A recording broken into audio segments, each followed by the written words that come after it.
Hello. Read it here. Today we're going to read a story from /Am I the Asshole? Now, for our first story, am I the asshole for telling my maid of honor to stop attacking me after I told her it'd suck to cancel 2 large life plans for her baby shower? My maid of honor, 29F, found out she's pregnant and due in August. I, 29F, live a plane ride away from her. We've been friends for 15 years.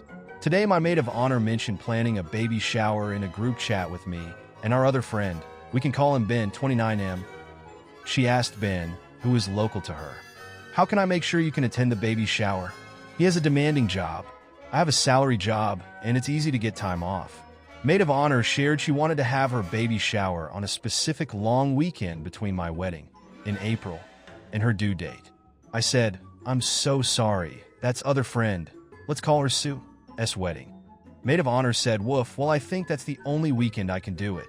Not only is it Sue's wedding, but I was also planning on going to an event in the weddings area with another friend, Daisy, who was planning to fly there for the event. I have no other plans the remaining weekends." I said, "I'd really hate to have to be an asshole and cancel on 2 people. I'd really appreciate if you did not put me in that position." Perhaps my wording was disrespectful there. My maid of honor shared that she did not understand why I have an issue canceling on Daisy, but Sue's wedding she can understand. I explained that if it came down to it, I would cancel both of them for her baby shower, but it just sucks to be in this position. She made several comments such as, "My baby shower doesn't revolve around your schedule," and, "Yeah, I get being upset about canceling things. I have to cancel and change things for the next 18 years. I chose to ignore these comments as she has shared she is hormonal and wants people to go easy on her. I asked her to speak to her husband's family about their schedule and let me know to try to de-escalate. She said she didn't understand why I was getting upset at her, and I didn't understand where she was coming from. Where she is coming from is that she is guessing this weekend is the only weekend her husband's family is available, and the weather around that time would likely be ideal. That's when I snapped a bit and pointed out that I was ignoring her rude comments and just wanted to work with her because I love her, but she doesn't seem to see that effort, and asked her to stop attacking me. From there we did manage to de-escalate, but I still feel hurt that she was not willing to reconsider her plans for me, but had no problem asking Ben about how to make sure he can come. I also feel upset that she doesn't find it significant that I am being expected to cancel plans with multiple people that involve travel. Her opinion is I should have little problem canceling these other things for her baby shower. I love her, I will, but it still fucking sucks. Am I the asshole for telling my maid of honor to stop attacking me after I told her it'd suck to cancel 2 large life plans for her baby shower? Edit. This baby shower is not scheduled or confirmed with any of her family. She was throwing out a possible weekend, and I shared I was busy. To clarify, if this date was set and she told me this is when it is scheduled, I would not have given her any grief at all. Edit 2. Some commenters have expressed opinion changes with this detail. We have the kind of friendship where I am 100% expected to attend this baby shower, which she considers a major life event. I am wondering if I am the asshole for not wanting to cancel on my other commitments, or if she is the asshole for expecting me to cancel these and not being very willing to choose a date I am free, despite completely expecting my presence. Update. I spoke with my maid of honor today, and we have resolved this conflict. We had a communication breakdown. She does expect me to be there, but understands I have commitments. She chose another weekend. Let's hear from the comment section. Comment 1. Sorry, but you plan to cancel going to your friend's wedding to go to this friend's baby shower? I mean, really? You have your priorities wrong. A wedding is more important than a baby shower. Can't believe I had to type that. You're the asshole. Comment 2. Absolutely. The commitment has been made to the wedding, so you go to the wedding. You don't cancel because another social event comes up. The only reason you'd cancel is if something beyond your control happens, e.g. you have to have an urgent operation. OP should have just told her MOH. I won't be able to attend that weekend. I've already RSVP'd to this wedding. Comment 3. Agreed. Don't let someone hold you hostage to their unreasonable demands because they are doing something for you. Your friend should be your MOH whether or not you can make it to her out-of-state baby shower. Because you are presumably her best friend, and she committed to that. You should make it to Sue's wedding regardless of when your MOH has her baby shower, because you are presumably a person of your word, and you committed to that. If you and Daisy have committed to your plans and she has bought her plane tickets, you should keep those plans because, again, you committed to that. And she paid for flight and accommodations. Making plans with someone, RSVPing to weddings, etc. means you are blocking your schedule for those events barring illness or emergency. It does not mean you cancel those plans when something better or someone more demanding comes along. That's rude. Comment 4. Maid of honor is going to flake out on her wedding anyway. She's going to be heavily pregnant or toting a newborn by wedding time, and she's going to freak out on anybody who wants her to plan a bridal shower or wedding brunch because they just don't understand how her priorities have changed. You'll understand when you have a baby. You feel you absolutely have to attend her shower because you're a friend, but you've already planned to attend a wedding you have to travel for and further plans with another friend while you're there. Canceling those plans would make you the AH, and you need to appoint a co-MOH, just in case she goes into labor the week before your wedding. Now, for our second story. Am I the asshole for refusing to name our child after my father-in-law? I met my wife 7 years ago, and early in our relationship, I vaguely remember her mentioning that she wanted to name her son after her father. I thought it was a sweet gesture and a reflection of the high regard she had for him. At the time, I didn't know her father well enough to form my own opinion, but I assumed he must be a great man if she wanted to honor him in that way. Fast forward to present day. She's pregnant with our first child. He's a boy. She wants to name him after her father. I'm now very familiar with the man and have since discovered he's not a good person. He's verbally abusive to his wife and a recently reformed alcoholic who, during his battle with addiction, made some deeply poor choices that affected his family. The only reason he quit drinking in the past 2 years is due to personal medical issues that literally prevents him from doing so. He also holds harmful views, frequently telling the parents of his existing male grandchildren not to raise weaklings or wimps, paraphrasing, whenever he sees the boys doing something he deems feminine. And this is just scratching the surface. I told her I'm absolutely not okay with naming our child after her father. She's very upset, saying, "How could you?" and accusing me of flipping the script on her since I've known her intentions since the very start. To be fair, she mentioned it to me once early in our relationship, and I had mostly forgotten about it over the years. Secondly, I never actually agreed to it. I just said I thought it was a nice gesture at the time. I asked her why she would want to name our child after a man whose values we both acknowledged are so different from ours, or after a grandparent she's intentionally kept at a distance, by her own admission, to protect her peace and mental health. She's only recently increased contact with him because of his health scare and her pregnancy. I'm genuinely astounded by her digging her heels in at this. Am I the asshole for refusing to name our child after an asshat? Let's hear from the comment section. Comment 1. Not the asshole. Here's the deal. Naming a child is a very important partnership task. Tell your wife that you both have to be okay with the name, whatever it is. And then each of you have infinite vetoes. That you're vetoing her father as a name. 100%. But then she's welcome to say no to anything you come up with until you find one that's mutually workable. That's fair. That's reasonable. And I agree with you that your wife seems a bit off course in her sailing through reality if she thinks naming a child after her father is a good idea. Comment 2. Absolutely.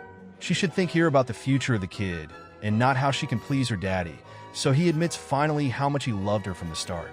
He obviously doesn't. She will never be his beloved girl. Time to wake up. Comment 3. I think it's something more deep-seated. Something from her youth, maybe the idealized version of her father. The guy that was her daddy. And regardless the motivating catalyst, if she repeated to herself that she was going to name her firstborn of her body, though not without an assist, something she may have an entire lifelong relationship already, and he thinks it's a simple name choice. I like to give her honest reaction a good look. She reacted the way a person who doesn't have a reason for a feeling/faith. It's exactly the same as challenging religion with people, so I saw it plenty when I gave a shit. Comment 4. Not the asshole. Any chance you can get her into a therapist pronto? Kids, even adult kids, long for approval of their parents. She most likely has daddy issues and needs to work through them. The sooner the better. Now, for our third story. Am I the asshole for refusing to let someone else use my address?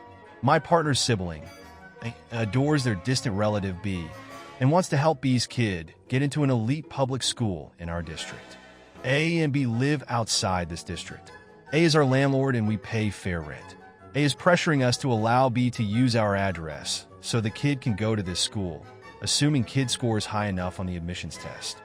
I decided to loop us into a text convo with B and put us on the spot asking if they could do this instead of asking us separately about this first. My partner and I are in professions that are subject to background checks and ethical codes, and my understanding is that schools these days are much stricter about residency requirements. I don't want to put our professions in jeopardy. Am I the asshole for saying no? Let's hear from the comment section. Comment 1. This is so many people removed, it's ridiculous for them to even ask. If B wants their kid to go to a particular school, B needs to move to the district. This is the kind of amateur fraud that is so easy to detect. They're idiots to think they can get away with it. I'd be worried about what else your landlord is doing that is sketchy. Do they actually have a license to rent out your space? I'd check if I were you. Comment 2. Not the asshole. The funny thing is that the person asking is the actual homeowner. OP is renting from them. They can let whoever they want do whatever with their address. If they feel that strongly about it, don't renew OP's lease and let B move into the property so they do actually live in the district. Comment 3. Not the asshole. If A is your landlord, then I am assuming the home address is legally in her name. I would tell A and B will not accept to commit fraud, but what A does with her name and address is on her. Comment 4. My daughters go to a school that is zoned. You need to prove you live there with a council rates notice, house title, or lease agreement and driver's license with current address. No visits in person. This is in Victoria, Australia, and it was the same in NSW. People still do the dodgy and usually rent a house in the zone to get their kids into their chosen school and illegally sublet to temporary tenants. We have a few friends who did this. Now, for our fourth story. Am I the asshole for choosing family over wife's best friend? Hi everyone, I just got into a huge fight with my wife regarding attendance of conflicting events. Her best friend is getting married later this year, East Coast, and has told us the dates for about 2 months now, and we were definitely planning on going apart from the fact that my wife is the maid of honor. This is a smaller wedding of around 60 people, so only people who her friend really wanted to attend got an invite.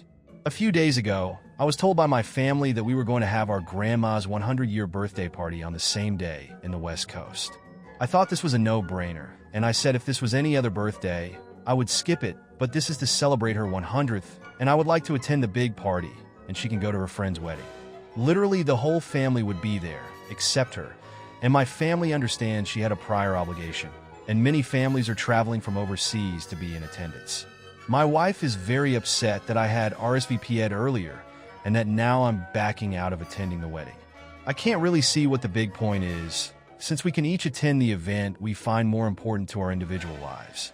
Her main points are, there are so many people attending the party, they won't even know you aren't there. You committed to wedding earlier than this event. TBH, I didn't even know the party until a few days ago. The fact that I was invited to the small wedding means so much to her friend, and would make her sad if I didn't go and were not part of the pictures. I was part of the must-attend list. Parents told me to attend if you can, which gives me a pass for not going and not hurting anyone's feeling. We are a unit, so we should be seen together at these big events, so it's going to be weird that I'm alone at my thing and she's alone at her thing. My main points are, I like your friend, but I'd prefer to celebrate 100th birthday with, which is a milestone for not only my grandma, but also for my family. I don't like my wife thinking for a friend. I want to attend the family event. I feel like this trumps everything, all her points. I don't know. I feel like it's a no-brainer, but she absolutely lost her shit over this, and I don't feel like I did anything wrong, so I can't even force myself to try to console her. Maybe I'm the asshole for this. Anyways, AITA? Clarifications/FAQ. I have not said yes to the party. This discussion is still ongoing, but I want to go to the party. When my folks told me about the party, I did say, let me get back to you, but honestly, I completely forgot about the existence of the wedding when I waltzed in and dropped the bomb on my so. I live in East Coast, but extended fam lives in West Coast. Rescheduling the party is not an option. Elders have a set date near the actual birth date, and a lot of people are involved. Why didn't you know it was her birthday when you RSVP'd? I agree I should have known, and I wish I had remembered, but we were discussing the invite. Wife was excited / stressed about all of the MOH things she had to plan and do, and I RSVP'd without thinking harder. She did apologize about the grandma remembering stuff and said it was out of anger. She is a sweet person, so I'm going to remove it. Update. Thanks so much for all of the comments and perspectives. I see where I was the AH to my wife and not be aware or considerate about the amount of stress of being MOH entails.